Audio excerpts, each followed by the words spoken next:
معیشت اور مہنگائی مسئلے تو بہت پرانے ہیں، لیکن ایک چیز ہے جو کہ ہر دفعہ نئی ہو جاتی ہے کہ گورنمنٹ کو بتانا نہیں آ رہا کہ چل کیا رہا ہے۔ بالکل، اور اس لیے آج کی ٹاپ سٹوری جو ہم کوئکلی جو ہے سو بات کریں گے کہ بجٹ کے اوپر جو ہے وہ سیاست شروع ہو گئی ہے جو ہونی تھی اور اس کے اوپر آج پھر حکومت نے جو ہے وہ کیونکہ ان کے اوپر جو ہے وہ اتنی زبردست تنقید ہو رہی ہے گورنمنٹ کے اوپر کہ ان کو آج مجبوراً جو ہے وہ علی ملک صاحب جو ہیں منسٹر آف اسٹیٹ ہیں فائنانس کے، ان کو آ کے پریس کانفرنس کرنی پڑی، لیکن اس سے کیا نکلا کیا نہیں نکلا ذرا اس پہ تھوڑی تنقید میں اضافہ ہونے جا رہا ہے پروگرام میں آگے۔ تحریک انصاف میں لفظی جنگ شروع ہے، یہ وہ معاملہ ہے ایک نہ رکنے والا ایک سلسلہ ہے، وہ شروع ہو چکا ہے روزانہ کی بنیاد پر جو ہے وہ نئی تازہ جو ہے وہ مزیدار تو میں نہیں کہوں گا، لیکن یہ کہ کم از کم جو جنگ اپڈیٹڈ ہے اور وہ تھم نہیں رہی، اور آج جو فواد چودھری اور مروت صاحب جو ہیں ان کے درمیان جو ایک معاملہ چل رہا ہے وہ آج کال لیول پہ چلا گیا ہے، تو یہ کدھر جا رہا ہے یہ سارا؟ آج عمران خان صاحب بھی بائی دی وے اس پہ کچھ بول پڑے تو وہ بھی ذرا اچھا جو پی آر سکلز ہیں پی ٹی آئی کے وہ گورنمنٹ کے بھی ہوتے تو کیا ہی بات؟ ریزولوشن آج جو ایک تو جو یو این کا ایک working group on arbitrary detention ہے جنیوا بیسڈ ہے، اس نے جو ایک رپورٹ دی عمران خان صاحب کے حوالے سے ان کی ڈیٹینشن کے حوالے سے، وہ بڑی ڈیمیجنگ ہے گورنمنٹ کے لیے۔ یہ بار بار پی ٹی آئی جو ہے یہ کس طریقے سے کامیابیاں حاصل کر رہی ہے انٹرنیشنل سٹیج پر، حکومت کے لیے یہ لمحہ فکریہ ہے، تو یہ ذرا اس پہ بات کریں گے بعد میں۔ اب جو آپ کہہ رہے تھے کہ تنقید ہو رہی ہے، اس میں ہم اپنا حصہ ڈالنے والے ہیں، حکومت پہ تنقید میں اضافہ کرنے جا رہے ہیں؟ نہیں دیکھیں، جہاں پہ بنتی ہے وہاں تو ڈالنا چاہیے نا۔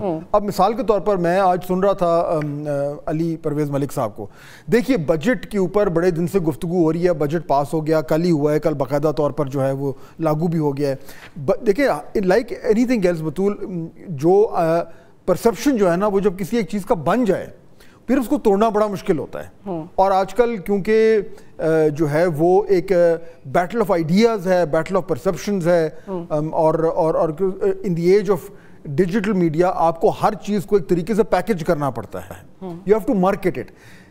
گورنمنٹ کا جو بہت بڑا فیلئر ہوا ہے، ایک تو چلیں وہ بجٹ کا جو ہوا ہے اس پر ہم بات کرتے ہیں، لیکن بجٹ کو فریم کرنے میں گورنمنٹ بالکل جو ہے وہ جو ہے مکمل طور پر فیل ہو گئی ہے، اور دوسری سائیڈ نے بڑے ہی یعنی میں تو کہوں گا کہ ایک بڑے ہی کامیاب طریقے سے بجٹ کو ایک ناکام بجٹ کہہ دیا۔ اچھا ایک ہوتا ہے صرف کہنا کہ جی ناکام ہے، ایک ہوتا ہے اس کو ڈسکرائب کرنا کہ کیوں ناکام ہے، اور بجٹ ایک بڑا کمپلیکس ڈاکیومنٹ ہوتا ہے، بڑا کمپلیکس ڈاکیومنٹ ہوتا ہے، اور مجھے اور آپ کو آپ تو خیر پھر بھی سمجھ لیتی ہیں، میں تو پھر بھی اسٹرگل کرتا ہوں، لیکن اس میں دیکھیں اس بجٹ کو اتنی خوبصورتی سے پہلے پی ٹی آئی نے، دیگر اپوزیشن جماعتوں نے، اور جو رہی صحیح کسر رہ گئی تھی وہ اس دن انہوں نے خود مفتاح اسماعیل اور شاہد خاقان عباسی نے کی، اور پھر گورنمنٹ نے جو آج کیا، وہ فریمنگ کیا ہو گئی ہے؟ لوگوں کے ذہن میں یہ بیٹھ گیا ہے تاثر کہ بجٹ نے تباہی پھیر دی ہے۔ اچھا بجٹ میں کوئی اچھی چیز ہوتی ہے کوئی بری چیز ہوتی ہے، ڈیپینڈ کرتا ہے اس کو کس طریقے سے لے کے چل رہے ہیں۔ اس وقت بجٹ ڈیفائن ہو گیا، ڈیفائن کیا ہوا ہے؟ ڈیفائن یہ ہو گیا ہے کہ جی گورنمنٹ کہہ رہی ہے کہ پہلے جو ہے وہ پہلے لوگ جو ہیں وہ قربانی دیں، پھر ہم بعد میں بعد میں قربانی، اور اسی کے بارے میں کہہ رہے ہیں کہ اس کی تیاری ہم نے بڑی مشکل سے کی ہے کہ عوام سے مزید ٹیکس لینے کیسے ہیں۔ اب دیکھیں نا، تو وہی تھا مشکل فیصلہ، اصل میں مشکل فیصلہ تو انہوں نے ہمارے پہ ڈال دیا نا۔ بالکل، یہ جو فریمنگ ہے یہ سمپلسٹک ہے، لیکن اس وقت اس ماحول میں جو ایک میڈیا اور انفارمیشن کا ماحول ہے بطول، اس میں سمپل چیزیں چلتی ہیں، اور ایک سمپل تاثر یہ بن گیا ہے کہ یہ ایک خراب بجٹ ہے، یہ ایک فیلڈ بجٹ ہے، اور اس بجٹ میں حکومت نے ایک بار پھر تمام تر لوڈ جو ہے وہ ڈال دیا لوگوں پہ، اور جو خود اپنے اوپر جو مشکل فیصلے کر کے اپنی کمر کسنی تھی وہ پیچھے ہٹ۔ اور سب سے عام چیز جو ہم پروگرام سے پہلے بھی ڈسکس کر رہے تھے کہ حکومت میں اس وقت کمیونیکیشن کا بہت گیپ ہے، ان کو اپنی ہی بات سامنے رکھنی نہیں آ رہی، جس کی وجہ سے وہ زیادہ ایکسپوز ہو رہے ہیں۔ بالکل، اب دیکھیں نا یہ تو ہوگی نا فریمنگ، اب یہ ہو گئی ہے، اور یہ آپ جس سے پوچھیں، حالانکہ انیشلی آپ کو یاد ہے بطول ہم بجٹ ٹرانسمیشن کر رہے تھے اس ٹائم مکسڈ ریویوز آ رہے تھے، ہمارے پاس بھی بڑے ایکسپرٹس بیٹھے ہوئے تھے، کوئی کہہ رہا تھا اس میں یہ اچھی چیز ہے یہ بری چیز ہے، ایک بیلنس قسم کا انیشل ریاکشن اچھا تھا، لیکن جب اس کے بعد یہ ڈیٹیل سامنے آئیں اور مزید لوگوں نے دیکھا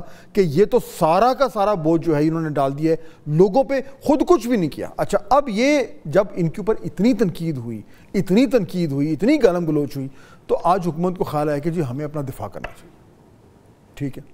حالانکہ دفاع کرنا جو ہے وہ ہمیشہ رانگ اسٹریٹجی ہوتی ہے، آپ کو اگلوں کو دفاع کروانے کے لیے جو ہے وہ کرنے کی کوشش کرنی چاہیے۔ بہرحال ہو گیا، آج علی پرویز ملک صاحب آئے اور انہوں نے جو آج پریس کانفرنس کی معذرت کے ساتھ، اچھے محنتی جو ہیں وہ سیاستدان ہیں، پڑھے لکھے سیاستدان ہیں، لیکن معذرت کے ساتھ every thing that you should not do in communication آج انہوں نے کی. اور اس حکومت کا فار ایگزامپل میں آپ کے سامنے گوش گزار کرتا ہوں. اس حکومت کا جو ایک بڑا مسئلہ وہ بھر کر سامنے آ رہا ہے، جو پہلے بھی تھا کہ یہ لوگوں تک مؤثر طریقے سے اپنا پیغام نہیں پہنچا سکتے. مطلب میڈیا پہلے تو کہتی تھی سوشل میڈیا میں پی ٹی آئی بڑا آگے، ابھی جو نارمل ہمارا مین اسٹریم میڈیا ہے اس میں بھی حکومت جو ہے وہ آگے بات ہی نہیں کر پا رہی.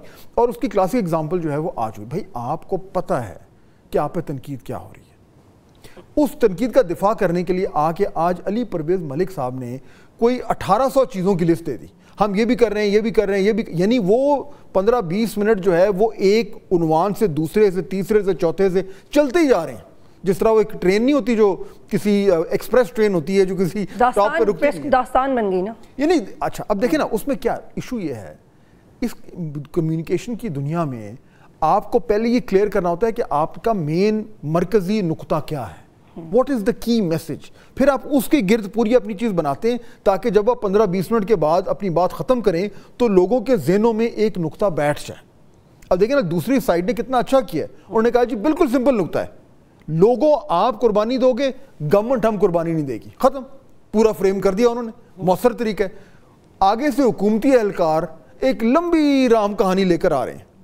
آج واقعی میں نے وہ 15-20 منٹ سنی ہے، اس کے اینڈ میں مجھے نہیں سمجھ آئی کہ کہنا کیا چاہ رہے تھے. So disaster upon disaster upon disaster. حکومت کو اس ٹائم جو پبلک پرسیپشن میں ایک ٹھکائی ہو رہی ہے، اس کی ایک حکومت اچھے کام بھی کر رہی ہے، لیکن یہ اس طریقے سے جب آپ چیزوں کو کرتے ہیں ایکسپلین، تو اب اس سے ہوا کیا کہ بطول کے بجٹ جو ہے یہ ایک بڑی ابھی خوفناک چیز بن گئی ہے. اور یہ جینوئنلی بات ٹھیک ہے، لیکن وہ ایک سمپل چیز ہے. ہم کل بھی بات کر رہے تھے کہ بھائی آپ یہ کیا کہہ رہے ہیں، یہ کہہ رہے ہیں ہم یہ بھی کریں گے، ہم حکومت کے خرچے کم کریں گے، ہم فلانی چیز کریں گے. آج کہہ رہے تھے علی صاحب آپ دیکھیے گا کہ حکومت جو ہے نا کچھ دنوں میں یہ بھی کرے گی اور پھر فلانا بھی کرے گی. بھائی وہ نارمل تیل ہوگا تو رادہ نہ چاہیے. یہ کب کس نے کہا ہے کہ جی کب ہو؟ ابھی کیا ہوا ہے؟ ابھی کیوں نہیں کیا آپ نے؟ ابھی آپ نے بیوروکریٹس پہ اور جو سرکاری افسران ہیں ان کو آپ نے ٹیکس کی ریل اسٹیٹ پہ چھوٹ کیوں دی؟ یہ ایک سوال اس کا جواب کو نہیں دے پایا. میں نے اس دن عطا تارڑ صاحب کو سنا، میں نے محمد اورنگزیب صاحب کو سنا، میں نے علی ملک صاحب کو سنا، اس سے پہلے وہ جو ہے وہ رانا احسان اور وہ بھی بات کرتے ہیں، اچھے بڑے آرٹیکولیٹ ہیں. none of them could answer this simple question. لیکن ایک تو آرگیومنٹ ہے ان کے پاس، ان کی فیور میں جاتا ہے. پوچھیں کیا ہو سکتا ہے؟ کیا بتائیں؟ وہ کہیں گے ہم نے تو بجٹ بنایا نہیں ہے. جب انہوں نے خود بنایا ہی نہیں ہے، آئی ایم ایف نے بنایا، تو وہ ان کے ڈیفینس. نہیں دیکھیں ہم کل بھی یہ بات کر رہے تھے کہ آئی ایم ایف یہ تو نہیں کہا کہ آپ اس کو چھوٹ دیں، اس کو چھوٹ دیں. آئی ایم ایف نے کہا بھائی یہ آپ کا ٹارگٹ ہے، آپ نے اتنا ریونیو ٹیکسیشن سے جمع کرنا ہے، آپ کریں. یہ تو انہوں نے کہا کہ آپ جی ان افسران کو چھوڑ دیں. بھائی پاکستان کا ایک عام آدمی ہے جو وہ ایک لوور یعنی کہ اس کا جو انکم تھریشولڈ ہے اس کا بہت نیچے ہے، آپ اس کو چھوٹ نہیں دے رہے اور آپ سرکاری افسران کو دے رہے ہیں. یعنی یہ کس دنیا کی منطق ہے؟ اور فاصل جب ہم بجٹ ٹرانسمیشنز بھی کر رہے تھے تو اس وقت بھی یہ نقطہ بہت آیا تھا کہ ایک وقت آئے گا کہ ہمارا جو ورکنگ کلاس ہے، مڈل کلاس ہے، وہ تھک جائے گی ٹیکس دے کے، اور آپ وہ جو انفلکس آ رہا ہے پیسے کا مڈل کلاس سے وہ رک جائے گا، اور جب وہ رک جائے گا تو پھر آپ کیا کریں گے؟ اب دیکھیں نا تو وہی تو ہو رہا ہے کہ اب اتنے زیادہ جب آپ لوگوں پہ بوجھ ڈالیں گے، اور یا تو آپ اپنے اوپر بطول میں آپ کو میرا نقطہ یہ کہ ریونیو جنریٹ کرنا ہے ہم نے، آئی ایم ایف کے پروگرام میں ہم نے جانا ہے، لیکن جب آپ اپنے اوپر نہیں سختی کرتے اور دوسروں پہ کرتے ہیں تو سیدھی بات ہے کہ لوگ کہیں گے جی پھر یہ تو زیادہ، ہم نہیں مانتے. اب یہ ہوگا، اب بہت ایویژنز ہوں گی، مختلف طریقوں سے نکلے گا. حکومت خود اب مشکل فیصلہ نہیں کری، یہ سب سے بڑا فیلئر ہے، اور یہ ان کا بجٹ کا بھی فیلئر ہے اور یہ ان کی میسیجنگ کا بھی فیلئر ہے. اور یہ جتنے بھی حکومتی اہلکار جو ہیں یہ اسکرینوں پہ آ کے بات کر رہے ہیں، they are feeling miserably to defend what they have done with this budget.